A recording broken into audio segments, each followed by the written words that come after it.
and I don't think you're going to want to miss it. Here now with a preview of the big event, Chairman of the Harris poll, Mark Penn, and former Arkansas Governor Mike Huckabee is with us. All right, Mark Penn, let's just examine from a political point of view. You're a pollster. You worked with the Clintons for years. From a political point of view, do you think, I would argue that both are putting themselves in the arena. They're both putting themselves in the octagon here. I think they're both willing to take a risk to do it, and I think it's healthy for the country. That's my take. Your take. Yeah, definitely. Look, I think this is a high-risk event for everybody involved. I think Ron DeSantis expected to be much higher in the presidential race against Donald Trump, so this has now turned into something that might have been risky, where he has everything to lose, where maybe if he pulls off a great debate here and defends his record, he'll actually come up a few points in the presidential race. Newsom, he doesn't have much to lose here. He's not expecting to get Fox voters to vote for him no matter what. On the other hand, if he can slay Ron DeSantis, that's going to put him in a great position in the presidential bullpen, which is really what he's interested in getting. You know, we talk an awful lot, Governor Huckabee, about Joe Biden being weak and frail and a cognitive mess. It has to be viewed as a reality that maybe come November of next year that Joe Biden is not going to be on the ticket as the presidential candidate for the Democrats. Do you agree with that? Yeah, I do, and I think Mark had a great point. This is a terrific opportunity for Gavin Newsom. It is risky for DeSantis, but I also want to say kudos to Gavin Newsom. This is a bold move on his part to come to the Sean Hannity show. I mean, heck, a lot of us who are Republicans are afraid to come on your show. And here's Gavin Newsom showing up. So I think it's not exactly to true. his credit. Yeah. Well, it is to his credit that he's willing to do it, because a lot of people simply would say, no, I don't think I'm going to be treated fairly. I think you will treat him fairly. For DeSantis, he needs the boost. He needs to be able to show that he can get on this kind of stage, because he hasn't been on a stage yet in the debates in which he just walked away with it.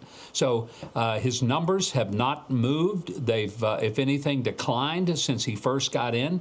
He needs a boost, and especially with Nikki Haley now getting the nod from a lot of the mega donors, which frankly may be more helpful to Ron DeSantis than hurtful. I think it's a great opportunity for both of them.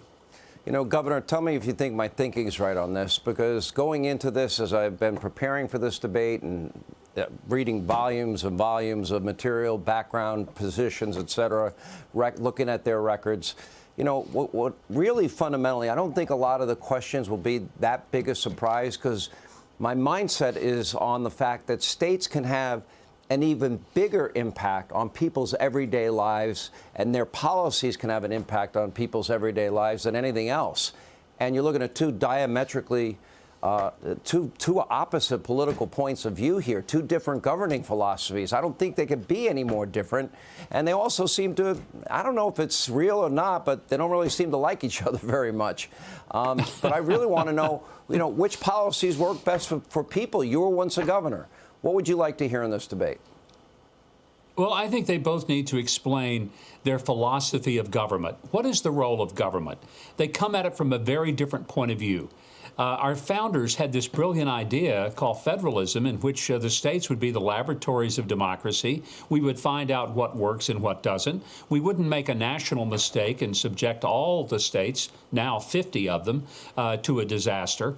And a Washington-centered government is a disaster. A state-centered government is really workable and, quite frankly, desirable. We can learn from Democrats, those of us who are Republican, and Democrats can learn from the Republicans. If there's an idea that actually is pragmatic and works, and that's how it's been working in the states, I think that's a great opportunity for these two governors to sell their ideas, to sell their point of view and their philosophy of government. Well, and Mark, it couldn't be any different. Their issues involve their philosophy on taxes, on immigration, on energy-based law and order. I mean, they really, you can't have two more different governing philosophies, in my view. What would you like to hear?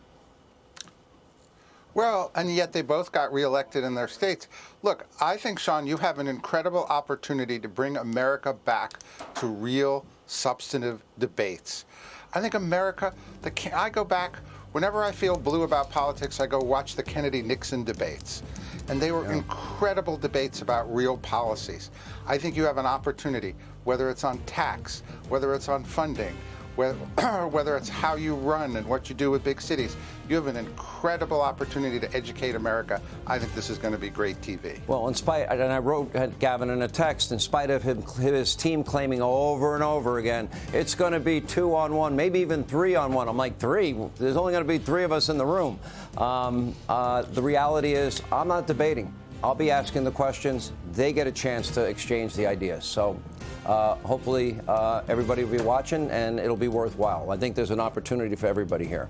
Hey, Sean Hannity here. Hey, click here to subscribe to Fox News YouTube page and catch our hottest interviews and most compelling analysis. You will not get it anywhere else.